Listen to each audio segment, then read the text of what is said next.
আসসালামু আলাইকুম। কেমন আছেন আপনারা সবাই? আলহামদুলিল্লাহ আমি ভালো আছি। আশা করি আপনারাও ভালো আছেন। তো ঈদ উপলক্ষে আমার সেলাই কাজের জন্য কেনাকাটা করলাম। এটা সেলাইয়ের জন্য শপিং বলতে পারেন। তো এটা আমি আপনাদের সাথে শেয়ার করছি। তো আমার খুব ভালো লাগছিল এইটা যে আমি সবসময় খুচরা হিসাবে রাবার কিনতাম।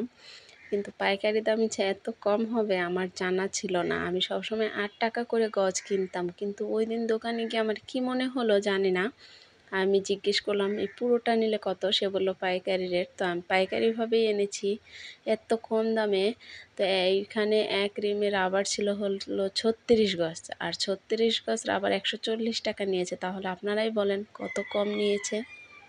তো আমি এখানে এনেছিলাম একটা ছোট ডাইভার, একটা পিনার। এটা আসলে কাজের যে কত উপকার করে তো আপনারা ভালোই বোঝেন এটা কি কাজে লাগে আর কতটা এটা উপকার করে।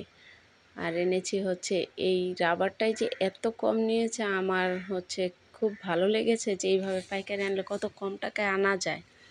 আমি এটা মানে জানতাম না বলতে আসলে এইভাবে মাথায় কখনো আসে নাই যে আমি পাইকারি নিয়ে আসি তাহলে হচ্ছে আমার অনেক সাশ্রয় হবে। কিন্তু এদিন আনলাম আর ভাবলাম যে আমি আসলে এরকম করে আনা উচিত। যে এত কম দামে খুচরা আনলে অনেক টাকা লাগে আর এভাবে নিয়ে আসলে অনেক কম টাকায় হয়ে যায়। আর এই যে যেটা হচ্ছে এটা আমার খুব শখ ছিল একটা সিজার নেব। আমার সিজারটা নষ্ট হয়ে গেছে। তো নিব করে আর কি নেওয়া হচ্ছিল না। তো এবার নিয়েই ফেললাম। আমার খুবই পছন্দ হয়েছে সিজারটা এত হালকা ছিল। আর মানে খুবই ভালো লাগছিল হাতে নিয়ে। একদমই হালকা ছিল। মনে হচ্ছিল খুব ভালো হবে কাজ করে। তো এটাও নিয়েছিল মাত্র ৳৩০০।